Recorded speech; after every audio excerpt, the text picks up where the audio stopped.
A'udzubillahi minasyaitonirrajim. Bismillahirrahmanirrahim. Assalamualaikum warahmatullahi wabarakatuh. Innal hamdalillah nahmaduhu wa nasta'inu wa nastaghfiruh wa na'udzu billahi min shururi anfusina wa min sayyiati a'malina.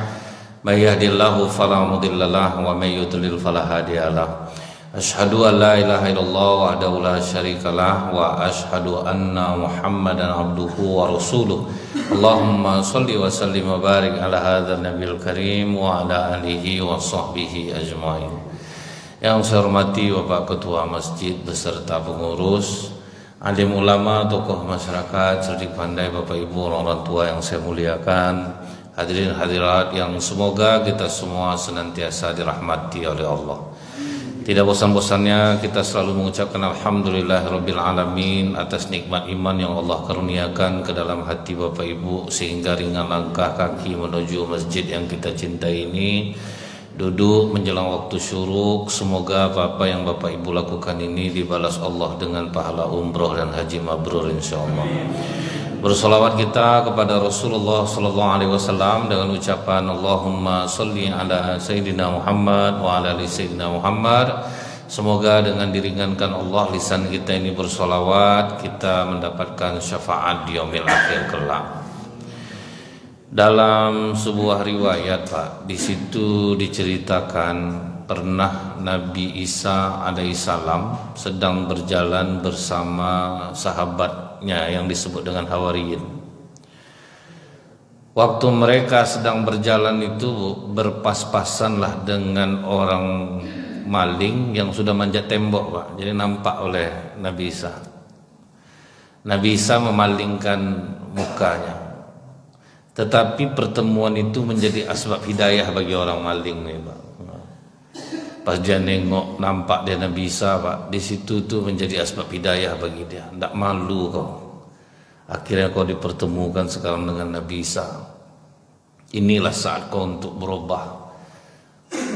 Nah, dari sinilah kita tahu ya, Pak, ya, pandangan atau menjumpai orang soleh itu bisa menjadi asbab hidayah di dalam diri kita ini. Tidak selamanya, Bu, ya, hidayah itu datang kalau kita duduk dengar ceramah saja. Kalau kita lihat di berita, banyak tukang laundry di Amerika masuk Islam justru bukan karena dengar ceramah awalnya, gara-gara mencuci pakaian dalam umat Islam. Nah, kan aneh sebab hidayah itu, Pak. Orang Islam disunahkan, Bu, bersuci, mencuci depan dan belakang, itu bersih, Pak. Jadi ya heran tukang laundry di Amerika, kok orang Islam ini bersih ya. Nah, itu jadi asbab hidayahnya. Bisa juga kadang asbab hidayah orang tanpa Bapak Ibu ketahui. Karena Bapak sering pergi ke masjid nampak sama orang, Pak. Langsung dalam diri mana malu aku sama Bapak rajin ke masjid aku enggak. Akhirnya dia ke masjid sebetulnya gara-gara Bapak, asbab hidayahnya. Bapak Ibu dapat kiriman pahala tanpa Bapak Ibu ketahui. Ya, itulah enaknya itu, Pak.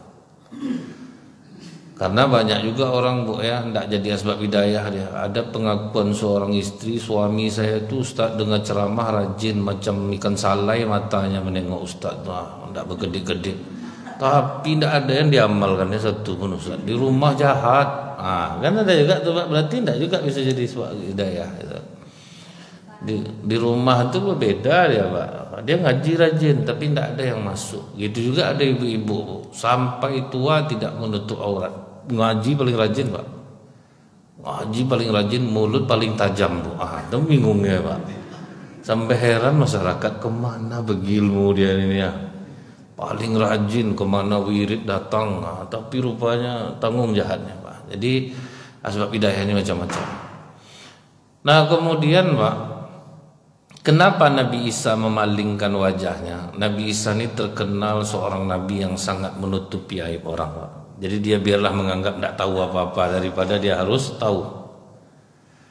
Itulah gambaran akhlak yang cukup mahal dan langka sebetulnya. Nabi Isa itu, Bu, terkenal dengan kelebihan mencari kebaikan dalam satu keburukan yang dianggap orang lain. Misalnya jalan sama sahabatnya, Pak, jumpa bangkai anjing. Yang lain mengatakan, wah bawa busuk bangkai ini, macam-macam lah hina-hina orang terhadap bangkai itu. Tapi kalau Nabi Isa, alangkah putihnya gigi anjing ini. Jadi dia selalu mencari sesuatu yang baik, sisi baik. Makanya dia sembunyikan, Bu. Seolah-olah biarlah aku macam tidak tahu aja, daripada aku harus tahu. Akhirnya kan belum tentu orang ini manjat tembok atau apa gitu, Pak. Jadi Nabi Isa itulah menutupnya, Bu. Nah, salah satu akhlak orang Islam itu berusaha untuk menutup malu orang dari mudarat yang lebih besar. Contoh nih, Pak, ya. Ada seorang ulama namanya Atim Al-Asom. Al-Asom itu artinya peka, Pak. Sebetulnya normal, Pak. Kenapa dia digelari Atim Al-Asom? Zaman dulu, Bu, kan mic ini tidak ada. Jadi kalau dia habis ceramah tuh ibu-ibu tuh kalau tanya jawab majunya ke depan, Pak. Datang orang bilang tidak boleh kita masak perempuan sama laki-laki disatukan. Nah, kalau kita lihat di kitab 100 masalah wanita itu kan perempuan yang mendatangi Rasulullah SAW. Jadi tidak ada sebetulnya masalah, Pak. Bertanya langsung tidak ada masalah selama tidak kemungkinan menimbulkan fitnah. Nah, jadi pas ibu ini sedang bertanya, maklumlah mama-mama ya, Bu, ya bertanya itu kan pakai otot, Pak. Pakai tenaga, pikiran, perasaan ikut sekali. Terkentut lah ibu nih, Bu. Sedang bertanya tuh, Pak. Kuat kentut ya. Orang semuanya ketawa, Bu, tapi ulama ini enggak dia. Apa katanya? Tolong ibu keraskan suara ibu, saya peka. Senang lah ibu, dia untung peka Ustaz nih, kalau enggak tahu lah. Padahal dia normal, Pak. Itulah cara dia menutup malu. Jadi kadang-kadang bisa sampai, Bu, orang akan beranggapan buruk dengan orang-orang seperti ini gitu. Tapi ya itulah, Bu. Kadang makom orang itu udah berbeda-beda ya, Pak, cara dia. Mungkin orang akan menilai dia buruk. Seperti petugas imigrasi Amerika yang meloloskan seorang perempuan Syria, anak kecil, Pak. Dia tidak ada keluarga, diloloskannya secara hukum kan dia kena, tapi dia diberhentikan jadi. Tapi secara nurani, dia dibela orang, Pak. Secara nurani dia betul, Bu. Cuma secara hukum walau bagaimanapun dia tetap salah. Nah, setelah itu, Pak, turun dia dari tembok itu, dikejarnya lah Nabi Isa. Wahai Ruhullah, aku betul-betul menyesal terhadap perbuatan aku. Kenapa kau menyesal? Perbuatan apa yang kau lakukan? Aku tidak mengetahuinya. Aku tadi ingin mencuri, tapi ketika melihatmu ingin rasanya aku untuk kembali menjadi orang-orang yang baik. Bimbing aku, Nabi. Aku ingin jalan bersamamu. Aku ingin menjadi muridmu. Dan inilah untungnya, Bu, hati orang-orang yang bertobat itu, Pak. Orang-orang yang bertobat itu, Pak, dia selalu merasa dirinya kotor. Akhirnya dia selalu menganggap dirinya rendah, Pak. Nah ini yang paling hebat tuh, Bu. Punya perasaan seperti orang yang bertobat terus. Kita merasa selalu banyak dosa, masih sangat sedikit amalan. Jadi rendah hati ini ya, Bu. Dalam hatinya mengatakan, kau jangan berjalan beriring dengan Nabi Isa, karena kau orang kotor. Beradalah engkau tetap di belakangnya. Jadi merasa rendah. Jalanlah dia di belakang, Bu. Tanda kerendahan hatinya, karena dia merasa banyak sekali dosa dan kesalahannya. Makanya orang-orang yang bertobat, Bu, datang ke masjid itu, Pak, dia tidak akan pernah menengok salah orang. Siapapun jadi imam dia tidak peduli, Pak. Penting aku mau sembahyang, aku banyak dosa. Nah, cuman kawan Nabi Isa yang soleh tadi ini rupanya lain isi hatinya, Pak. Orang celaka nih, ikutlah dia jalan, nanti lah maunya temui tempat lain. Tidak selevel rasanya. Itu dalam hati sahabat Nabi Isa rupanya, Bu. Dia menganggap orang ini orang rendah, tidak pantas jalan sama kita. Seharusnya dia nanti dulu, biarkan kami jalan dulu, nanti aja temui. Dia terserang penyakit ujub. Ini penyakit bahaya nih, Pak. Kalau sombong kelihatan, Pak. Kalau ujub, dia merasa, Bu, aku tuh rajin ke masjid karena aku yang mengusahakannya. Aku bisa duduk dengar orang ceramah itu karena aku memang ingin nambah ilmu. Seolah-olah itu bukan dari Allah. Maka dari awal itu saya katakan, Beruntunglah dapat nikmat iman sehingga Allah lapangkan hati Bapak Ibu. Memang Allah yang melapangkan tuh Pak. Jangan karena kita nganggap ini karena aku, tidak bisa, itu ujub tuh. Ujub itu tersembunyi. Kalau sombong dia nampak Bu. Dia butuh pembanding kalau sombong. Berapa harga telekung ibu Bu?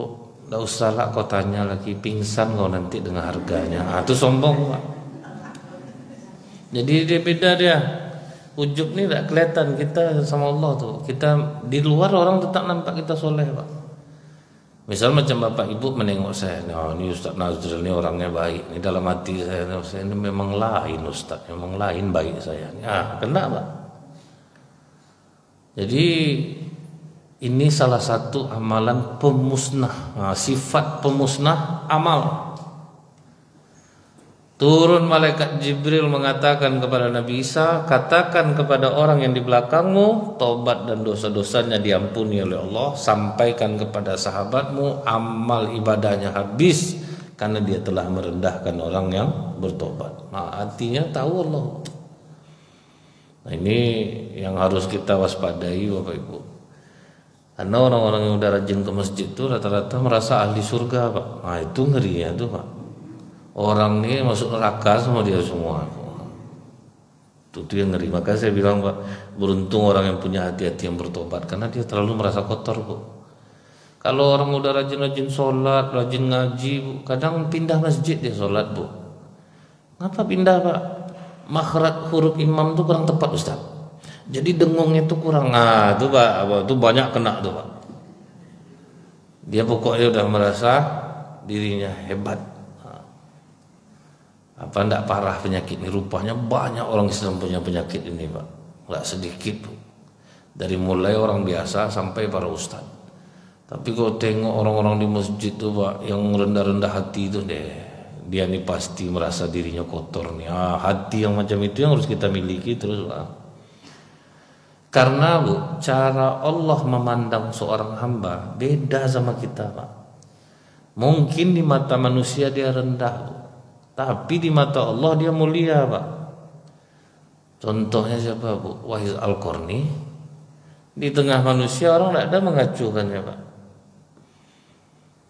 Sampai waktu Umar mengatakan, siapa rombongan haji yang dari Yaman? Nunjuk. Siapa dari suku Al-Qarni? Nunjuk. Siapa di antara kalian yang bernama Wahid Al-Qarni? Ketawa orang kampungnya Pak. Tuh agak-agak bodoh orangnya tuh khalifah. Ada kami bawa tapi untuk jaga ternak aja. Tahukah kalian siapa Wais? Memohon ampun dia selamat kalian dua kampung. Baru itu kejut orang kampungnya Pak. Orang enggak remeh dia selama ini Bu. Ya enggak bisa kita Pak. Kadang apa kata Rasulullah, ada orang yang dia tuh tidak ingin dikenal dan dia kehadirannya tidak diharapkan. Dan orang tidak tahu dia itu loh orang yang beruntung di akhir zaman tuh Pak. Macam kami ini Pak ya selamat ini Bu. Karena sifat itu banyak kena di Ustaz Pak. Ustaz yang banyak kena sifat ujub itu Bu. Ada waktu itu ibu-ibu bertanya ke seorang Ustaz, Ustaz mengenai yang Ustaz sampaikan tadi ini gimana caranya Ustaz? Kemana aja telinga ibu dari tadi? Tidak dengar saya ceramah. Tuh Pak. Jadi kami ini banyak serang nih Pak sama sifat itu. Orang-orang rajin ke masjid lah Bu, orang-orang udah berilmu lah banyak kena penyakit ini Pak. Dia tidak tahu cara Allah memandang manusia. Di masa Rasulullah ada perempuan berzina, hamil dia dari zinanya tuh Pak. Menghadap dia ke Rasulullah, ya Rasulullah, rajam aku telah berzina. Ada 4 orang saksi, aku hamil ya Rasulullah. Rasanya lebih kuat daripada 4 orang saksi. Kata Rasulullah, pulanglah kau dulu, melahirkan dulu. Beberapa bulan kemudian melahirkan dia Pak. Balik Bu. Memang kuat keinginannya Pak untuk kena hukum tuh. Ya Rasulullah, aku sudah melahirkan, ini anak aku. Susukan anakmu sampai 2 tahun. Pulanglah balik. Disusukannya lah sampai 2 tahun. Habis balik dia balik. Sudah ya Rasulullah, digendong Rasulullah anaknya, dikasih kepada keluarganya, dilaksanakanlah hukuman rajam. Waktu dilempari pakai batu itu, Bu, ada seorang sahabat mengatakan, menyemburlah mulut kau seperti mulut anjing, perempuan kotor. Apa kata Rasulullah? Yang keluar dari mulut kau itu lebih besar dosanya daripada apa yang dia lakukan. Itu Pak. Tapi janganlah gara-gara ini Bapak berzina lah jadinya Pak. Penting kita jangan memaki orang. Itu hadis sahih itu. Kadang Pak, kenapa langsung saya patahkan, Bu? Saya baru tahu, Bu, rupanya sekalipun kita hadir di pengajian, cara kita menyerap itu beda-beda, Pak. Ada yang mengarahkan kepada kesenangan dia. Saya ceramah di Jondul dulu, Bu, menceritakan tentang perempuan pelacur yang kehausan di tengah padang pasir. Jumpalah dia sumur air, susah payah dia turun ke dalam sumur itu, diambilnya air pakai sepatu kulitnya, naik dia ke atas. Belum sempat dia minum, nampak dia anjing kehausan, dikasihnya anjing itu minum. Kata Rasulullah, Allah ampuni dosa pelacur itu. Rupanya, Bu, Toa Al-Huda lokomotif itu ngarahnya ke Jondul, Pak. Viral lah waktu itu, Bu. Jadi kata Ustadz yang semalam tuh, kita tidak masalah melacur, yang penting pulang melacur, kita cari anjing haus, kita kasih. Pak, hampir menyebarkan paham sesat saya lagi, Pak.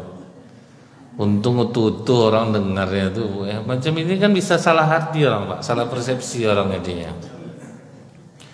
Kan bisa salah persepsi orang jadinya kan, Bu, ya. Jadi bayangan perempuan zina, Pak, dilempari, dimaki, justru kata Rasulullah lebih besar dosa yang keluar dari mulutmu daripada apa yang dia lakukan. Waktu Rasulullah duduk dengan Ummul Mukminin Aisyah, orang Yahudi lewat memplesetkan salam, Assalamualaikum ya Muhammad. Celaka engkau Muhammad. Kan dengarnya macam masalah, Pak. Kan kalau Assalamualaikum selamat atas kamu, tapi kalau Assalamualaikum matilah kau, itu bahasa itu. Langsung dibalas oleh Aisyah, kalian yang mati, kalian yang celaka, kalian yang terlaknat. Justru Rasulullah memarahi Ummul Mukminin Aisyah, yang keluar dari mulut kau tuh kalau direndam ke dalam air laut, ternoda air laut. Air laut berapa luasnya itu, Pak, ya? Kena kata-kata itu aja, Pak, bisa ternoda. Jadi lebih bahaya dosa lisan kita itu yang menggugurkan amalan-amalan kita itulah, Pak. Memaki, menghina, merendahkan orang. Awak dah rajin sembahyang nih, Pak. Makanya banyak orang sekarang stres, Bu. Makin ibadah saya Ustaz, makin tidak tenang jiwa saya. Berdoa tidak ada yang dikabulkan oleh Allah. Gimana mau dikabulkan? Tekor, Pak. Amalan habis, Bu. Apalagi pas pilwako sama pilgub kemarin, habis semua amalan, Pak. Aku kalau dia jadi, Bang, tidak bisa pakai itu. Pokoknya, Pak, habis. Udah habis lah amalan ibadah kita. Karena kalau kita menceritakan buruk orang kan pindah, Pak. Semua amal kita kan pindah.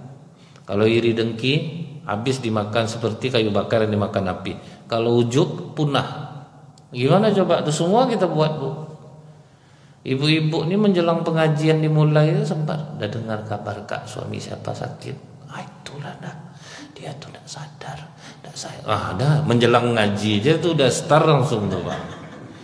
Saya duduk aja depan nih, Bu. Ibu tuh tidak tahu mic-nya di situ, Pak. Dia kan ngaji itu, mau ngaji itu, yang ibu-ibu ini ada mic-nya panjang mau ngaji. Itu terdengar sama saya, Bu. Saya diam aja, Pak, kan. Macam-macam bodoh, macam tidak tahu. Itulah tuh, Bu, susahnya. Habis-habis amalan kita sekarang. Makin banyak kita keluar sekarang, Pak, makin habis amalan. Ada aja kurang orang yang kita lihat tuh udah pasti tuh. Ada aja aib orang yang kita pandang. Nah jadi, Bu, ya, setelah perempuan ini dilempar sudah mati, dimandikan jenazahnya, disolatkan oleh Rasulullah. Ngamuk pula Umar bin Khattab, kenapa kau solatkan perempuan kotor nih Rasulullah? Apa kata Rasulullah? Kau tahu, Umar, dikasihnya tobatnya ini untuk 70 orang di Madinah nih selamat semuanya. Wah, baru terkejut Umar, Pak. Ini ada perempuan pezina nih, Pak. Tobatnya itu tuh bisa dibagi untuk 70 orang. Baru tuh dia Umar. Itulah cara Allah memandang. Beda dengan kita, Pak. Tidak bisa kita menganggap diri kita nih hebat, selamat. Belum tentu, Pak. Makanya punyailah hati yang seperti ini, Bu. Anggap aja kita ini baru-baru tobat aja terus, Bu. Apa kata Hasan Al-Basri ketika kalian melihat orang yang lebih tua daripada kalian, dia beruntung nyatu nih. Dosa udah tidak ada lagi, dia banyak ibadah, sementara aku banyak dosa aku lagi. Nampak orang lebih muda daripada kita, dia beruntungnya anak muda ini pasti dosanya tidak sebanyak aku. Itu terus pokok melihat orang lebih baik daripada kita. Cuman kan ini susah, Pak. Itu yang harus kita ingat. Jangan selama ini kita udah merasa bangga kita ini orang yang selamat, Bu. Rasulullah menceritakan ada seorang ahli ibadah menghabiskan usianya 70 tahun untuk menyendiri tanpa dosa. Ibadah ya kerjanya, Pak. Karena, Bu, orang kalau udah mendapatkan ketenangan dari ibadah, Pak, memang tidak ada lagi dunia, Pak. Habis tuh kalau tidak hati-hati, Bu, habis total bisa dibuatnya. Dan itu sudah terjadi di zaman Rasulullah. Contohnya Abu Dzar Al-Ghifari, kan sampai istri pun tidak disentuhnya, Pak. Itulah ngeri. Maka tidak boleh berlebih-lebihan ya, Bu, ya. Ibadah tidak boleh berlebih-lebihan, itu maka dilarang oleh Rasulullah. Sebab itu karena pasti nikmat, Pak. Itu udah jelas. Ibadah itu pasti nikmat. Kemudian, Bu, ya, karena dia taat ibadah Abu Dzar nih, sampai istrinya tidak mau dandan lagi. Makanya Rasulullah nanya, Aisyah, apa tidak di rumah suaminya? Di rumah Rasulullah. Coba kau tanya kenapa dia kusut. Ditanya oleh Aisyah, suamiku tidak lagi membutuhkan ranjang pengantin ya Rasulullah. Memang ibadahnya kerja dia, puasa tiap hari. Itulah Salman Al-Farisi datang ke rumahnya tuh. Pas dia tahajud, tunggulah dulu, kau jam berapa barunya tidur dulu, kata Salman. Kau lain nggak kelakuan kau nih Salman, aku mau ibadah nih, ya tunggulah dulu. Dia pas mau sahur, aku di rumah nih ya masak sahur, kau nggak enak lah kau puasa, aku ndak. Sampai akhirnya Abu Dzar ngadu ke Rasulullah, lain lah Salman di Rasul, diganggunya aku ibadah. Itu yang kata Rasulullah, Salman itu benar, kau yang bahaya. Aku aja Nabi nih ya, aku puasa, aku juga berbuka, aku sholat, aku juga tidur, aku juga melayani tamu, aku juga beristri. Baru terdiam Abu Dzar Al-Ghifari, itu siapa yang kau ikut nih? Aku aja yang paling bertakwa kepada Allah nih ya. Masih bisa pakai. Ingat Abu Dzar, ada hak dirimu, ada hak istrimu, ada hak memuliakan tamu.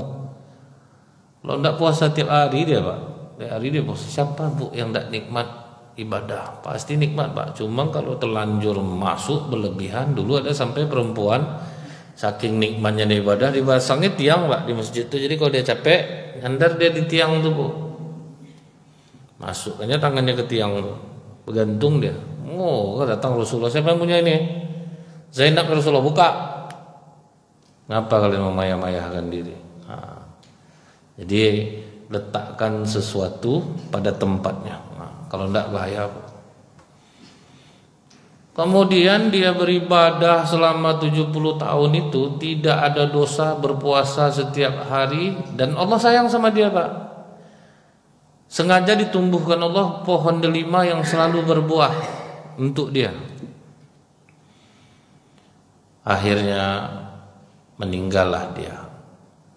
Apa kata Allah kepada malaikat? Masukkan dia ke dalam surga karena rahmat dan kasih sayangku.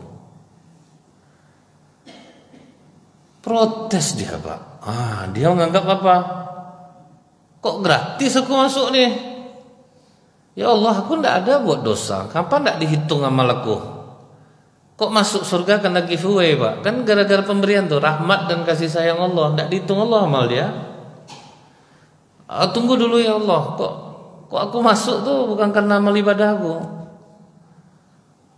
Protes pula anak ni, angkat dia balik. Keluar balik dari surga, Pak. Kau nganggap amal ibadah kau banyak, oke, kita timbang. Tidak usah banyak-banyak, sama satu biji mata yang ku kasih aja sama kau. Tidak usah sama nikmat yang lain, sebiji mata aja. Ditimbang mata itu dengan amal ibadah dia, Bu. Berat mata yang sebiji ini lagi, Pak. Masukkan dia ke neraka. Ampun aku ya Allah, biarlah masuk surga karena rahmat dan kasih sayangmu. Tapi kok bisa lebih berat mata itu ya Allah? Kata Allah, mata silahkan engkau bicara, mengadulah mata ini, dia sakit aku dibuat ya Allah, kadang aku udah ngantuk dipaksa juga aku ibadah, dan letih aku dipaksa juga. Dosa yang kau buat ke mata kau tuh tidak sebanding dengan amal ibadah kau yang selama 70 tahun. Jadi cara Allah menilai itu beda, Pak. Macam kita duduk nih kan sakit pinggang nih, Pak, kita tuh berdosa, Pak. Sebetulnya kita ini berdosa nih, cuman Allah sayang sama kita, itu makanya kita tuh berharap rahmat dan kasih sayang Allah. Pegang sakit kan sebetulnya termasuk mengenai dia, tapi jangan gara-gara inilah Bapak, enggak usah kita pengajian, kasihan kita nengok badan kita, punggung kita sakit. Jadi artinya apa, Bu? Tidak ada kita ini yang tidak berdosa, Pak. Berdosa kita ini semua, Bu.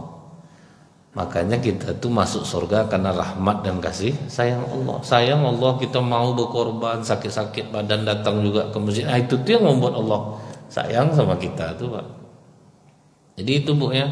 Dan kadang-kala amalan yang kita anggap kecil bisa menutup dosa besar kita. Apa kata Rasulullah kepada Ibnu Mas'ud? Jangan pernah kau lupakan kisah sepotong roti. Itu turun-temurun diceritakan oleh sahabat, Pak. Seorang ahli ibadah yang tidak pernah meninggalkan ibadah selama puluhan tahun. Tahu-tahu, Bu, tergoda dengan wanita sehingga dia berzina dengan wanita itu selama 7 hari. Jadi jangan Ibu kira orang-orang soleh itu pertahanannya kuat, Pak. Karena dia menahan terlalu kuat, Bu, akhirnya sekali keluar terlepas. Begitu dia sudah berzina 7 hari itu, Bu, menangis saja kerjanya, Pak. Asal jalan teringat dosa langsung sujud dia. Betul-betul menyesal dia. Tak apalah sebodoh itu aku. Sampai dia kelaparan, tertidurlah dia di rombongan orang miskin di jalan. Orang miskin itu 12, nyelip dia di tengah, jadilah 13 orang miskin, ya, Pak. Tidurlah dia di situ. Rupanya 12 orang parkir miskin ini selalu dapat kiriman makanan roti setiap malam dari seorang dermawan, Pak. Karena dia di tengah tentu dia dapat kebagian roti. Yang terakhir tidak dapat jadinya, Pak. Akhirnya ahli ibadah yang berdosa nih, Bu, tidak jadi dia makan, dikasihnya lah roti itu kepada orang yang ke-12 yang memang dia biasa dapat. Di akhirat kata Rasulullah, ditimbanglah amal ibadahnya yang puluhan tahun itu dengan dosa zina yang 7 hari. Ternyata lebih berat dosa zina yang 7 hari ini, habis amalnya puluhan tahun. Tapi ketika ditimbang dosa zinanya dengan roti yang dia kasih itu, ternyata lebih berat roti ini daripada zina yang 7 hari. Tapi sekali lagi, Pak, jangan Bapak sembarang sampaikan di sini ke orang. Nanti datang harapan baru bagi orang tuh, Pak. Berzina 7 hari, kasih orang miskin makan. Kan bahaya jadinya, Bu. Begitulah kadang, Bu, ya. Cara Allah ini beda, Pak. Tidak bisa seperti yang kita pikirkan dalam memandang manusia, Pak. Maka jangan pernah merasa, Bu, aku ahli surga, aku udah banyak ibadah, sehingga kita mudah meremehkan orang, merendahkan orang dengan hati kita. Kita udah nganggap kita ini orang paling selamat lah. Makanya banyak, Bu, ibu-ibu yang belajar tahsin, belajar tajwid itu agak sok sedikit, Pak. Sampai tidak mau anak-anak tadarus lagi di masjid. Ngapa kan tidak mau tadarus? Muak nengok nenek itu, Ustaz. Salah aja orang baca Quran. Kami nunggu dia pulang dulu, Ustaz. Kadang sampai lepas-lepas gigi palsunya, ngulang-ngulang huruf-huruf. Karena apa, Pak? Selalulah nganggap diri kita tuh, karena kita tahu, Bu, orang yang belajar Al-Quran pahalanya justru malah 2, pahala membaca, pahala terbata-bata. Jadi jangan dibata-batahkan orang, Pak. Ini baru orang itu hilang suruh orang ngaji, Pak. Orang baru tertarik napas baru ada salah, Pak, kan. Jadi malas orang ngaji lagi. Ada macam bapak tuh, saya nasihati Ustaz tuh jadinya. Bapak-bapak tuh udah tua, diajarnya tahsin, Bu. Sejak itu takutlah bapak tuh jumpa dia di masjid, Pak. Saya bilang, Mau aja bapak nih ke masjid, itu tuh udah alhamdulillah tuh Tat. Jangan dipaksakan untuk tahsin. Lidah ndak kena lagi lidah tuh. Gigi bapak tuh udah jelas udah bisa sampul semuanya. Ada yang ngompong bu, sin tentu beda bunyinya pak, berbunyi angin tuh bu. Dipaksa juga tepat. Bapak nanti menjauhkan orang dari hidayah. Maksud bapak baik kata saya. Maksud ustaz baik nih ustaz. Ngajak orang belajar tahsin bagus tuh, tapi ustaz harus tahu lidah kita ini tidak sama. Kecuali imam, oke lah. Kalau jamaah harus ditempatkan pula apanya mana bisa. Dia lidahnya beda, kemampuan mereka beda, barulah aman sekarang Pak. Sampai atuk-atuk tuh bilang, tak rasa jumpa apa kami Ustaz. Kau nengok dia di masjid tuh habis maghrib tuh Ustaz berdenyut jantung tuh. Ini pasti habis maghrib ini tahsin. Akhirnya ada kami yang zikir jadinya Ustaz. Lari-lari Pak, aturan orang tenang-tenang ibadah mau sholat sunat Pak kan. Takut orang bu, diajarnya tahsin itu berat Pak kan. Menempatkan huruf, bayangkan bu. Belum ilmu tajwidnya lagi. Sedangkan bapak tuh beban hidupnya aja udah banyak bu. Mikirkan penyakitnya, dipikir jalan dengung, ifa, kiki, wajib guna, kan pening lah kepala ya Pak. Tambah naik gula saya enggak nanti Ustaz belajar sama dia. Al-Fatihah enggak selesai sebulan Pak. Apa enggak naik gula kita dibuatnya. Ada ya salah tuh rasanya itu udah kena salah juga baru kata dia. Itu ngeri ya itu.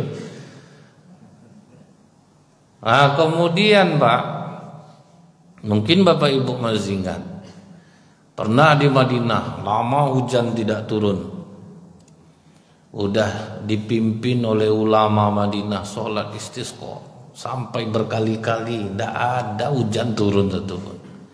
Sampai itikaf lah ulama itu di Masjid Nabawi dalam gelap tuh merenung. Sedang merenung masuk tukang sol sepatu di Madinah, tukang jahit sepatu di pasar. Sholat dia 2 rakaat, diangkatnya tangannya ke langit. Dia tidak tahu ada ulama-ulama itu di dalam Pak. Ya Allah, sudah lama Engkau tidak menurunkan hujan. Ampuni dosa kami ya Allah, turunkanlah hujan untuk kami. Sempat tak ulama tuh dia pula yang minta. Kadang heran lah kita ya. Tidak dipikirnya dia tuh siapa. Kita udah berkali-kali ini ya, tidak ada. Rupanya babu turun tangan dia bersamaan dengan turunnya hujan yang lebat dari langit. Oh langsung istighfar ulama itu juga. Jadi itu ya Pak ya, jangan pernah menganggap diri kita lebih hebat daripada orang. Kemudian Bapak Ibu, ada kalau kita tahu kenapa saya katakan banyak ustadz yang kena penyakit ujub ini Bu ya. Ada murid dari Bayazid Al-Bustami rahimahullah. Tapi di dalam riwayat ini tidak disebutkan nama muridnya itu Pak. Untuk mungkin jangan sampai ini menjadi aib. Bayazid Al-Bustami ini punya murid Bu. Muridnya itu memang ada satu orang yang seluruh ilmu Islam itu dikuasai. Sampai Bu ya, dia tidak keliling lagi ceramah seperti kami ini Pak. Orang yang mendatangi majelisnya. Jadi dari habis subuh itu udah ada tuh pelajaran ini dari jam segini sampai jam segini, pelajaran ini sampai ini. Pokoknya komplit lah. Macam Imam Syafi'i ngajar lah Pak. Imam Syafi'i ngajar kan seperti itu juga, dari pagi sampai jam sekian pelajaran ini. Karena Imam Syafi'i memang menguasai hampir seluruh bidang ilmu. Kalau orang yang buka majelis itu Bu, orang yang datang ngaji ke dia, otomatis ekonomi aman. Itu udah jelas Pak. Sholat jamaah terjaga karena dia yang ngatur. Baca Al-Quran terjaga, ibadah-ibadah sunnah terjaga, puasa terjaga. Jadi tahajudnya pun terjaga. Kalau macam kami ini Bu, kadang ada kami ini yang kalau misalnya macam bulan puasa itu Bu ya, tidak sholat tarawih jadi Pak, pindahlah masjidnya lagi Pak kan. Pas habis ya Pak, pindah masjid. Habis ceramah Bu ya, tidak tarawih langsung pindah ke masjid lain. Masih banyak yang kena ya Pak. Ada lagi yang kadang Bu, misalnya habis sisa ada ceramah berkoling lah imam tuh, Pak Imam tolong ayat pendek-pendek Pak Imam ya, saya nyambung lagi habis ini. Tuh Pak berkode lah imam tuh Pak. Imam ini maksud awak pendek itu jangan pendek betul. Inna a'toina ketara betul Pak kan. Masa rakaat pertamanya nak atau inakal kautsar bu, fasol itu pendek betul pak kan. Habis itu tidak sempat lah zikir langsung pergi pak. Nah, jadi makanya bu ya, kalau dibilang ustadz ini amalannya lebih daripada jamaah itu belum tentu juga pak. Waktu luar biasa ya ustadz ya, pindah-pindah masjid menyebarkan kebaikan. Dalam hati saya terlalu baik sangka betul lah jamaah ini, padahal amplop pak masalahnya tuh pak. Orang nganggap kami ini tuh pak ya, wah luar biasa ikhlas ustadz yang mana pula. Allah lah yang maha tahu lagi itu pak. Beda 50-100 saja pindah ceramah kadang tuh. Jangan kenapa lagi saya kalau pas jamaah bilang gitu tuh bu ya deh malu saya. Pak jangan bilang itu. Allah maha tahu hati saya ini. Kadang jamaah ini kan baik sangkanya tinggi, masya Allah ustaz, sehat-sehat ya ustaz ya dalam perjuangan dakwah saya dalam hati. Jual kan, kalau tak jelas angka-angka mana mau macam ini dia. Memang pak, Allah itu kan maha tahu hati kita nih pak. Tapi jamaah ini luar biasa bu, berbaik sangkanya tinggi pak. Hebat bu jiwa-jiwa jamaah nih. Allah kasihan kita, ustaz tuh jauh-jauh. Padahal kadang-kadang kita yang di lapangan tuh tahu bu. Kadang ustaz ini ngumpulkan cerita itu, kadang payah jamaahnya. Terus saya bilang nih ya Allah, tukang bangunan dari pagi sampai sore, tenaganya, pikirannya, kita 15 menit, setengah jam, tidak patut kita ngomong itu tuh. Seharusnya pendam aja lah. Tak boleh ngomong macam itu. Apa sih pak? Kadang lucu aja dengarnya pak. Bandingkan dengan apa tuh? Kalau misalnya kita itu, dia dibandingkannya dengan dokter bu. Dokter itu bukan sembarangan memeriksa detak jantung. Gini-gini aja nih ustaz. 165 gini ya. 3 janganlah bedakan. Itu ilmunya beda tuh. Beda ilmu detak jantung segini, ini detak jantung segini, tidak sembarangan. Itulah guna ilmu tuh. Jadi memang kalau dibandingkan macam itu, bandingkanlah sama Raffi Ahmad bu, 5 menit ngomong aja berapa ratus juta kadang pak.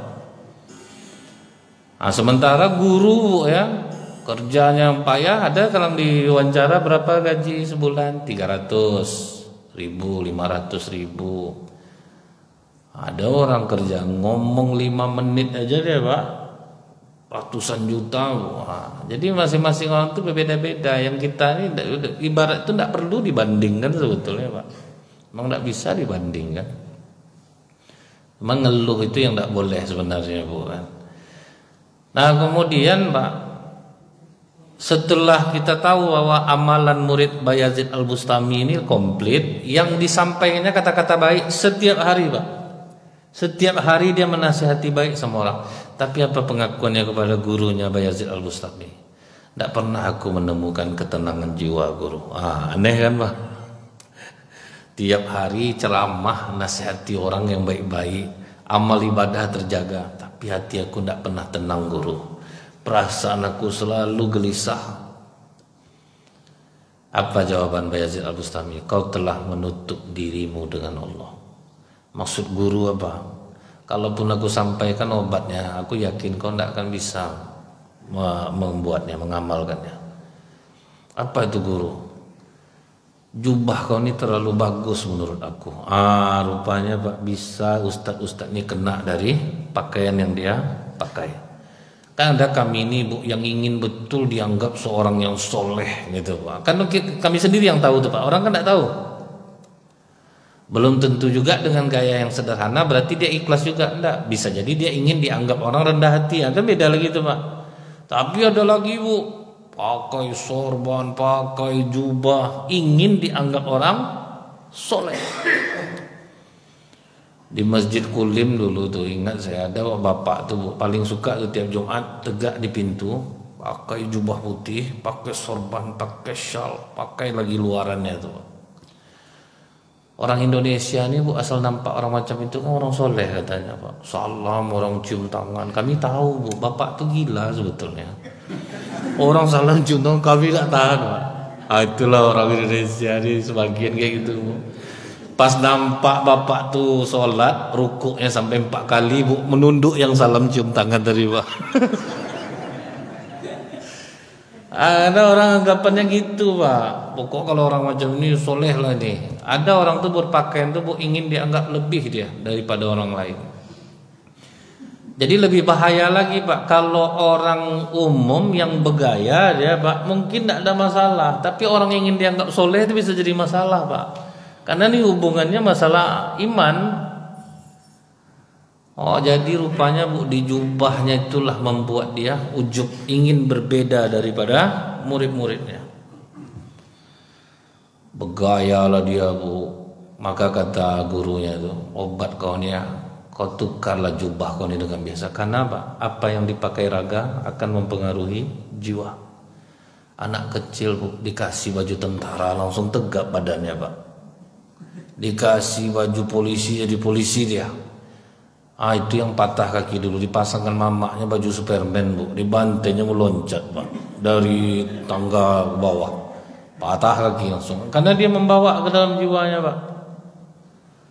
Jadi Spiderman dia betul-betul manjat dia, pak. Jadi hebat aja dia manjat karena mempengaruhi jiwa, bu. Ibu misalnya nih, bu, ya, makai telekung harga 3 juta. Tapi orang tidak tahu nih, bu, ya, mungkin ibu bisa tinggi di sisi Allah karena menggunakan nikmatnya untuk membeli yang terbaik untuk ibadah. Kan bisa jadi seperti itu, pak.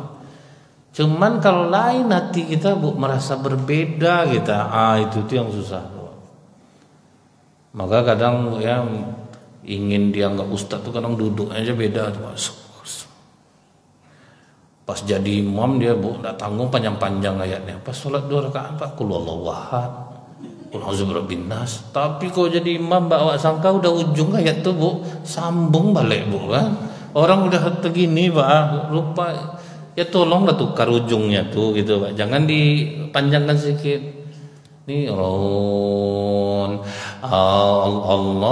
la ilaha illa, tuh orang udah mau sujud tadi, pak. Pas giliran sholat sunat, pak, nampak kecepatan tinggi, bu. Kadang sekelebat salam, pak. Tapi kalau jadi imam bukan main lagi, bu. Sampai meleleh air hidung orang sujud tuh dibuatnya. Tapi pas sholat sendiri, padahal Rasulullah kata kalau sholat sendiri silahkan panjangkan. Kalau sholat berjamaah ringankan. Macam imam kita di masjid ini kan ringan tuh, pak. Tidak lama, ayat enak. Ini luar biasa nih, tambah ganteng lah imam kita lagi kan, tambah double ya.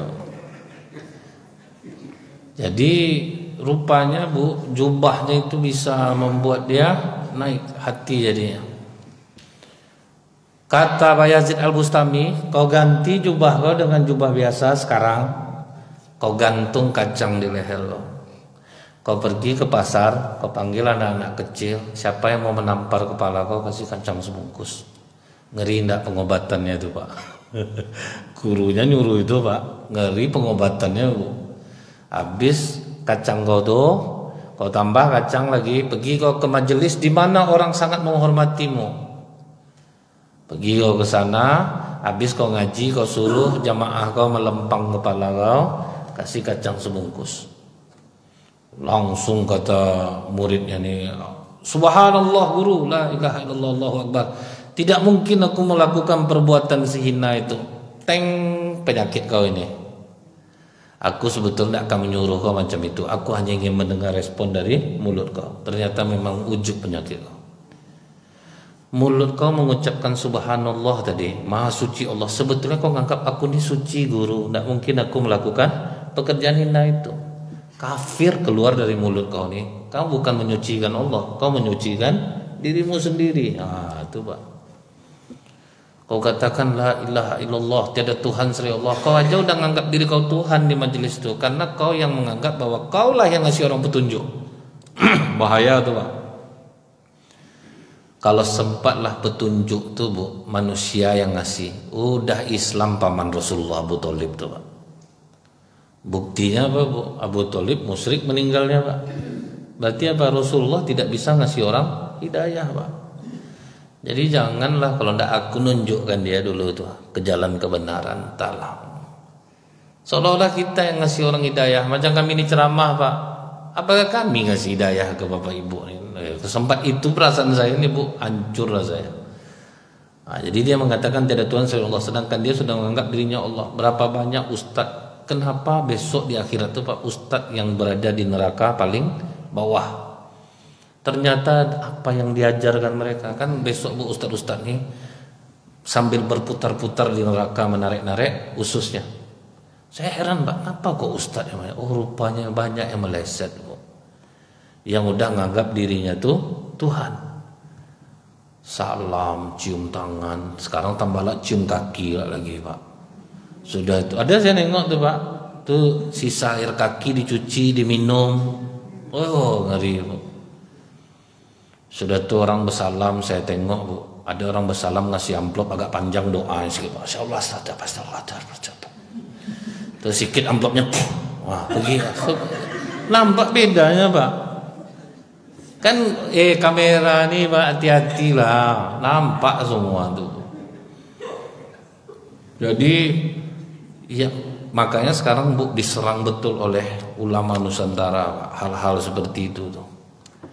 Karena memang kok aneh-aneh nih, mengagungkan kuburan, dihias-hias kuburan. Yang datang orang-orang berjubah, jadi jamaah nih yakin, Pak, bahwa ini benar, padahal itu udah melenceng betul tuh, Bu.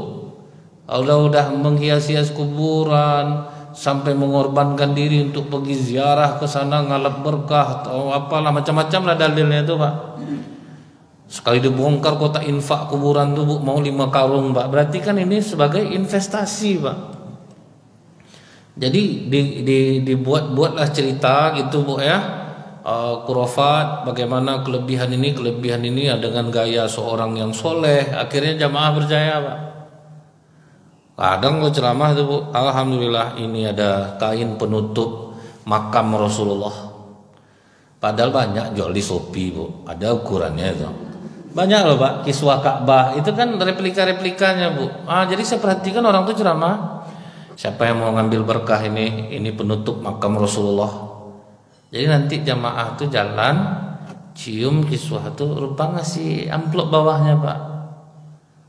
Itu diperhatikannya tuh amplop tuh.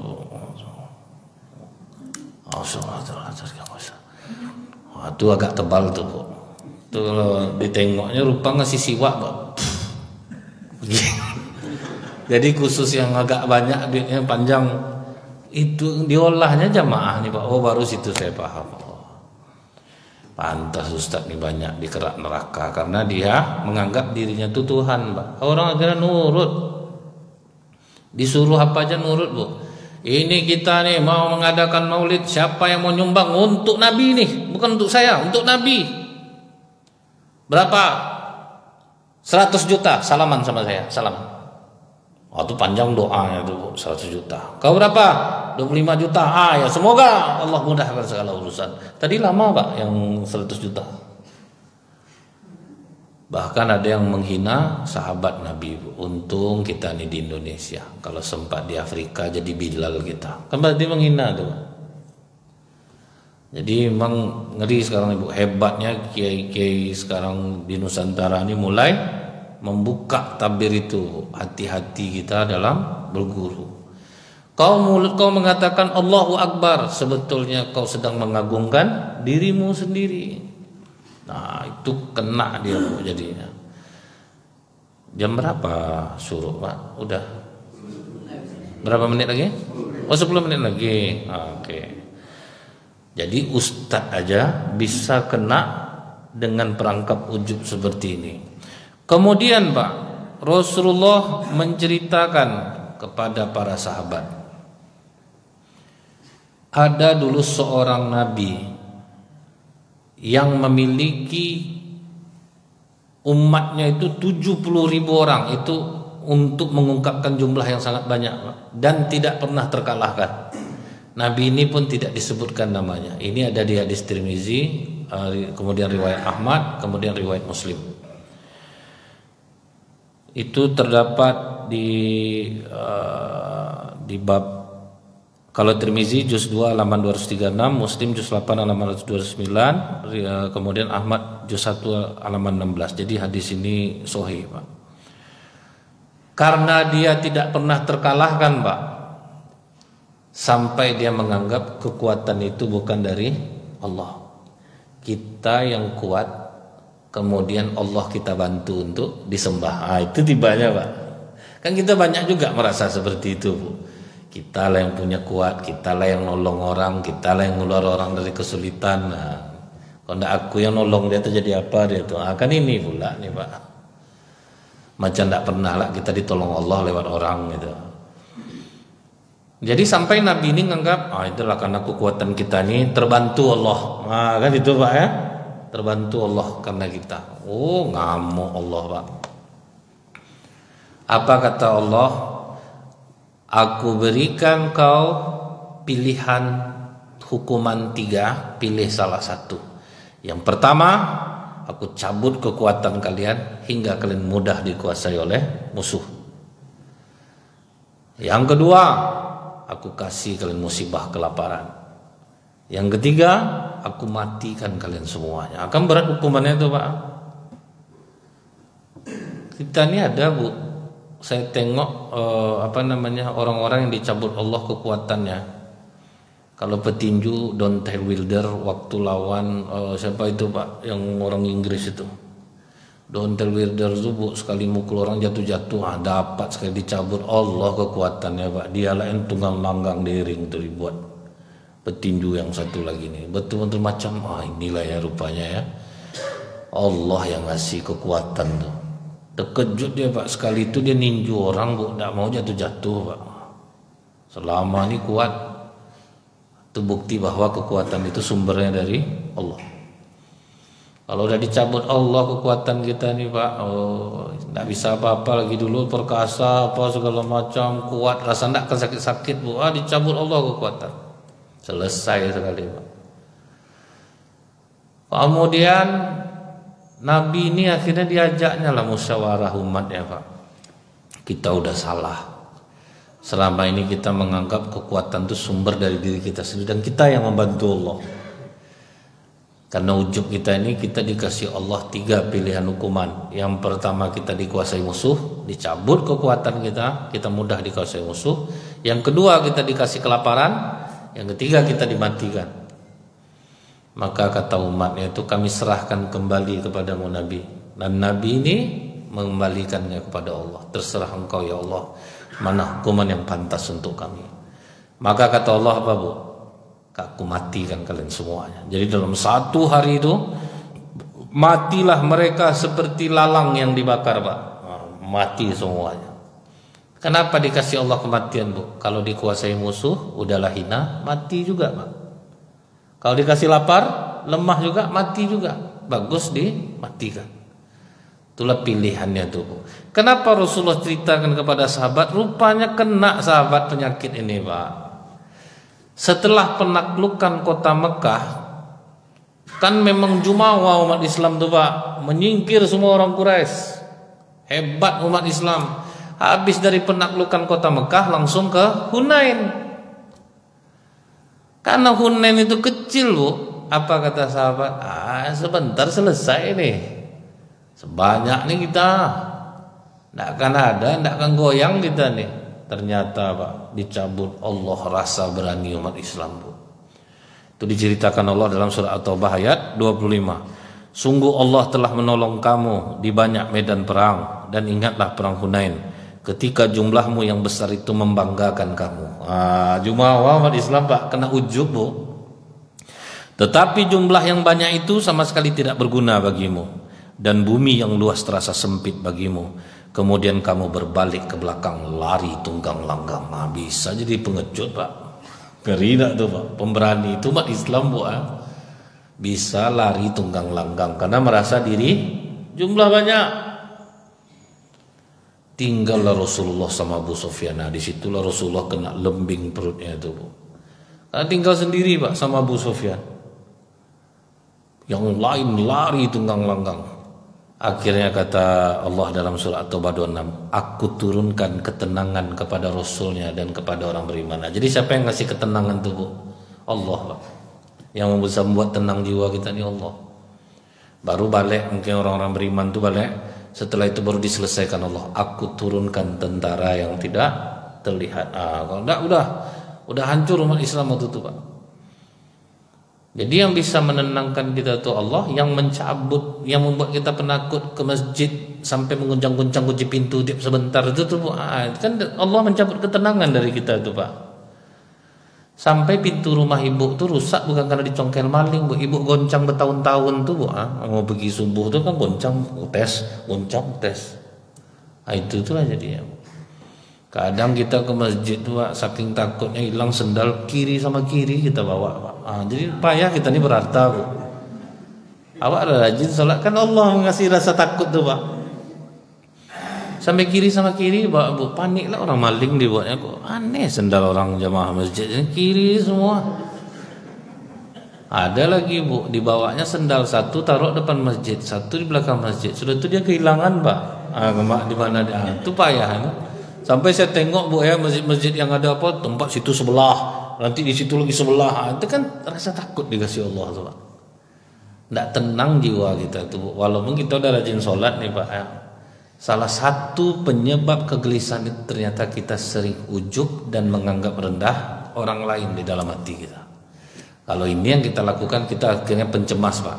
Kalau bahasa modernnya kena penyakit anxiety namanya, Pak. Anxiety itu takut yang tidak beralasan, Bu. Bingung aja kenapa takut, kenapa apa, dan itu terapinya lumayan lama itu, Pak. Jadi mudah-mudahan Bapak Ibu kita terhindar dari sifat seperti ini sehingga Allah cabut ketenangan dari jiwa kita ini. Subhanakallahumma bihamdika asyhadu an la ilaha illa anta astaghfiruka wa atubu ilaik. Assalamualaikum warahmatullahi wabarakatuh.